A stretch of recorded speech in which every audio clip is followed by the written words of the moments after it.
The river's tent is broken. The last fingers of leaf clutch and sink into the wet bank. The wind crosses the brown land unheard. The nymphs are departed. Sweet Thames runs softly till I end my song. The river bears no empty bottles, sandwich papers, silk handkerchiefs, cardboard boxes, cigarette ends, or other testimony of summer nights. The nymphs are departed, and their friends, the loitering heirs of city directors, departed, have left no addresses. By the waters of Leman I sat down and wept. Sweet Thames, run softly till I end my song. Sweet Thames, run softly, for I speak not loud or long. But at my back in a cold blast I hear the rattle of bones, and chuckles spread from ear to ear.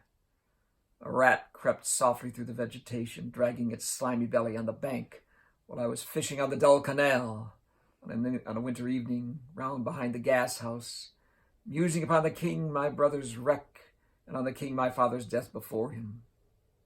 White bodies naked in the low damp ground, and bones cast in a little low dry garret, rattled by the rat's foot only year to year.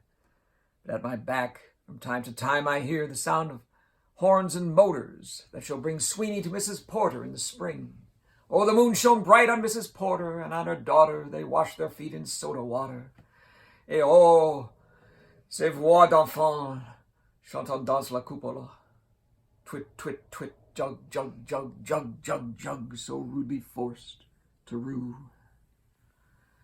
In the brown fog of a winter's noon, Mr. Eugenides, the Smyrna merchant, unshaven, with a pocket full of currents, RAF London documents at sight, asked me in demotic French to luncheon at the Cannon Street Hotel, followed by a weekend at the Metropole. At the violet hour, when the neck and back turn upward from the desk, while the human engine waits like a taxi throbbing, waiting, I, Tiresias, though blind, throbbing between two lives, old man with wrinkled female breasts, can see at the violet hour, the evening hour that strives homeward and brings the sailor home from the sea.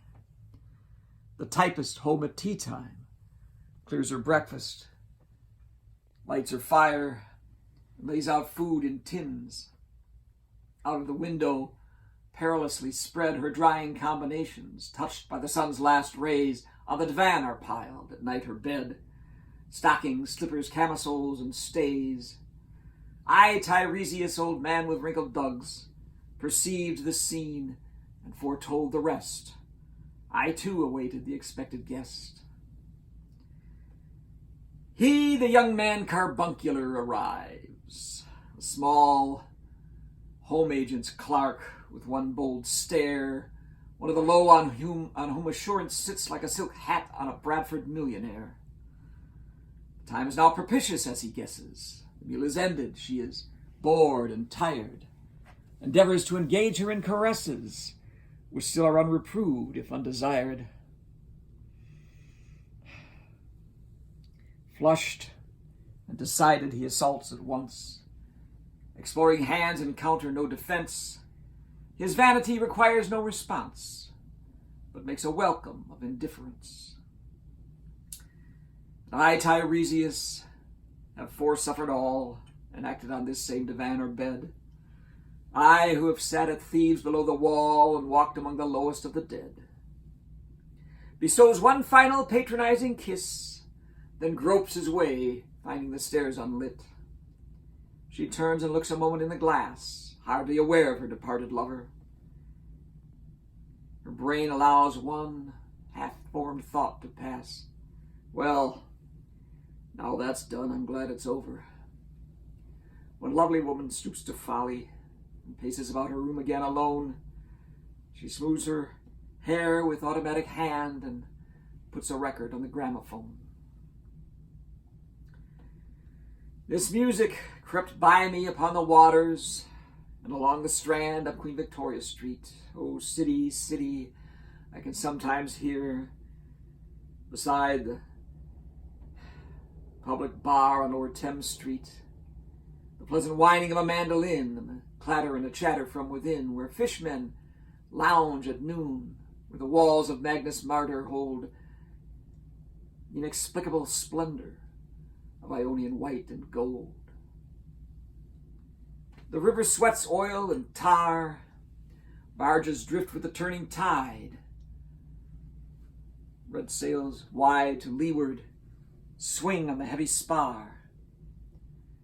Barges wash drifting logs down Greenwich Reach past the Isle of Dogs. Way-ala-la-lea, walla-la-lea-ala-la. Elizabeth and Leicester beating oars. The stern is formed, a gilded shell, red and gold. The brisk swell ripples both shores.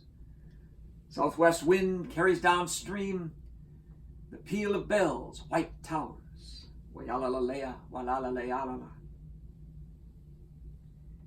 Trams and dusty trees. Highbury bore me, Richmond and Kew undid me. By Richmond I raised my knees, supine on the floor of a narrow canoe. My feet are at Moorgate, and my heart below my feet. After the event, he wept. He promised a new start. I made no comment. What should I resent? On Margate sands, I can connect nothing with nothing. The broken fingernails of dirty hands, my people, a humble people who expect nothing. La la, to Carthage then I came, burning, burning, burning, burning. O Lord, thou pluckest me out. O Lord, thou pluckest, burning.